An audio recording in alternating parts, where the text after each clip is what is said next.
রাম মন্দিরের ইতিহাস বলিদানের তপস্যার। রাম মন্দিরের জন্য 500 বছরের লড়াই। রাম মন্দিরের আন্দোলনে কোনো রাজনীতি নেই, মিথ্যে ধর্মনিরপেক্ষতার বড়াই বিরোধীদের। রিপাবলিকের মেগা এক্সক্লুসিভ সাক্ষাৎকারে বললেন প্রধানমন্ত্রী। শুনুন। मोदी जी, राम मंदिर के मुद्दे पर मैं कई जगह थोड़ी बहुत रिपोर्टिंग कर लेता हूँ। अभी भी तो गया था मैं। जब भी वहाँ पे जय श्री राम के नारे लगते हैं बीजेपी के, तो कार्यकर्ता ही नहीं, क्योंकि एक रैली में सब कार्यकर्ता तो नहीं होते, हजारों लोग होते हैं। तो राम मंदिर के जब भी जय श्री राम की बात आती है, एक तरह से उत्साह बढ़ जाती है। अभी ये खुलकर हो रही है, अच्छी बात है। मगर विपक्ष के जो अप्रोच है राम मंदिर को लेकर, उन्होंने कहा कि एक पूरा एक प्राण प्रतिष्ठा, एक उन्होंने कहा राजनीतिक समारोह या राजनीतिक कार्यक्रम उन्होंने कह दिया। अब भी कहते हैं राम मंदिर जाएंगे मगर तारीख नहीं बताएंगे, वही अप्रोच उनका चल रहा है। तो जबकि ये एक हिंदू धर्म के लिए, और जो जितने हिंदू हैं, जितने सनातनी आप हैं, मैं हूँ, हमारे लिए एक धार्मिक मुद्दा है, राजनीतिक मुद्दा नहीं है। मगर ये राजनीतिक मुद्दा भी बन चुका है कि उनके अप्रोच के कारण। आपने कोशिश की है राम मंदिर के स्थापना में पूरे दक्षिण भारत, उत्तर भारत, सब जगह के लोगों को, उनकी संस्कृति को एकजुट करने की। तो आप इसको जब देख रहे हैं पॉलिटिकल इशू बन चुका है और बनाने की कोशिश हो रही, इसका क्या रिस्पॉन्स होगा इलेक्टोरेट से?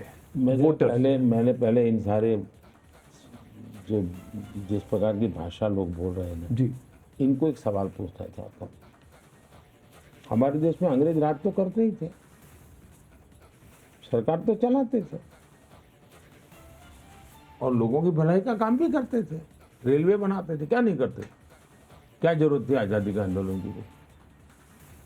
सब तो चल ही रहा था। स्कूलें खुलती थी, अस्पताल खुलते थे, रेलवे चलती थी, रोड बनते थे। क्या जरूरत थी? क्यों देश में सैकड़ों हजार लोग शहीद क्यों हुए? क्यों अंडमान निकोबार काला पानी की सजा क्यों भोग रहे थे? स्वमान स्वाभिमान कोई चीज होती है जिंदगी।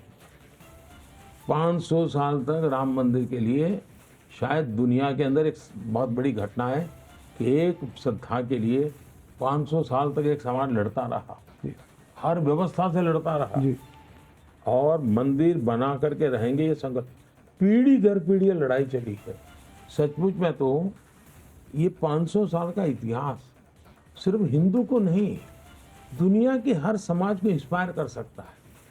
ये बलिदान का इतिहास है, ये त्याग का इतिहास है, ये तपस्या का इतिहास है। आप उसको भी अपने ही पूर्वजों ने किया है, कोई बार बार नहीं किया है, और गुलामी की जंजीरों के बीच किया है, स्वमान के लिए, स्वाभिमान के लिए। तो जैसे देश की आज़ादी का गर्व है, वैसे ही 500 साल की लड़ाई का भी गर्व है, स्वाभिमान की लड़ाई है ये। लेकिन चूंकि आपके सेकुलरिज्म जो अपने खोखलापन है, उसके लिए डर करके जियोगे तो क्या चलेगा? दूसरा, ये पॉलिटिकल कैसे है भाई? वहाँ हिंदुस्तान के कला जगत के सभी लोग थे। अब देश के प्रधानमंत्री को बुलाया, देश के राष्ट्रपति जी को बुलाया, राष्ट्रपति जी को सुविधा नहीं थी, राष्ट्रपति जी ने तारीख अलग दी और वो अलग तारीख को गए भी जी। देश के प्रधानमंत्री ने कहा मैं तो ये प्रभु राम का आदेश मानता हूँ, मैं आऊँगा। तो देश का प्रधानमंत्री गया और प्राण प्रतिष्ठा का मैं साक्षी बना।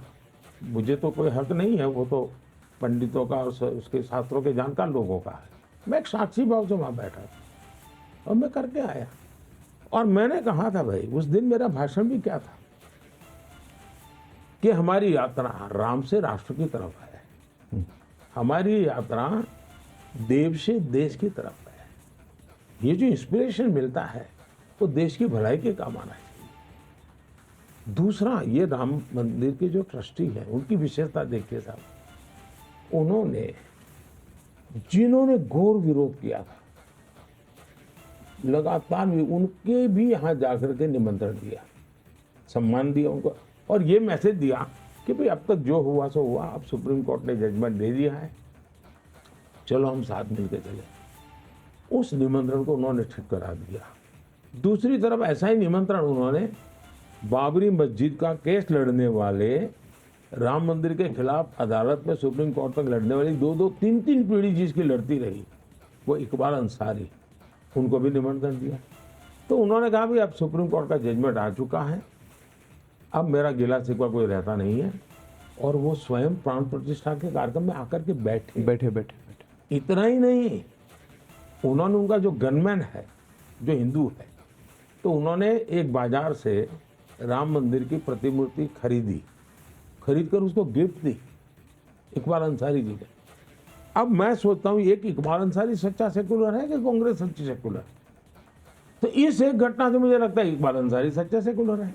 जब तक लड़ना था अपने हकों के लिए वो लड़ते रहे, न्यायपालिका ने कहा तो उसको स्वीकार करते चले, और ये लोग हैं उनकी वोट बैंक की राजनीति है।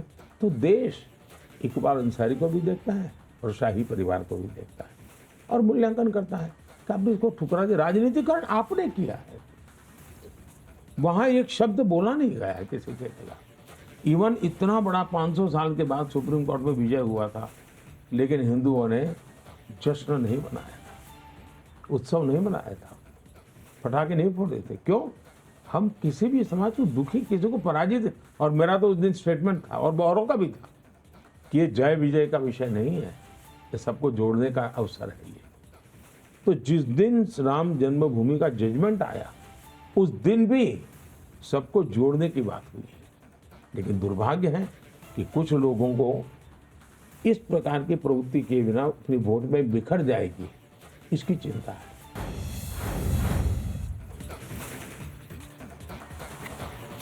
নির্বাচন চলাকালীন সবচেয়ে বড় সাক্ষাৎকার প্রধানমন্ত্রী নরেন্দ্র মোদীর মুখোমুখি রিপাবলিকের editor in chief Arnab Goswami.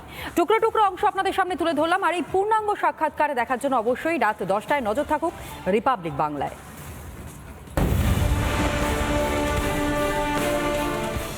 कैसे प्रधानमंत्री जी? देखिए, কঠিন প্রশ্ন, সোজা প্রশ্ন, রাজনৈতিক প্রশ্ন, আন্তর্জাতিক প্রশ্ন, জিও স্ট্র্যাটেজিক প্রশ্ন, ইন্টারন্যাশনাল অ্যাফেয়ার্সের প্রশ্ন, পাকিস্তানকে নিয়ে প্রশ্ন আর বাংলাকে নিয়ে প্রশ্ন, সব প্রশ্নের জবাব ধৈর্য ধরে লম্বা সময় নিয়ে তিনি আমাদের দিলেন।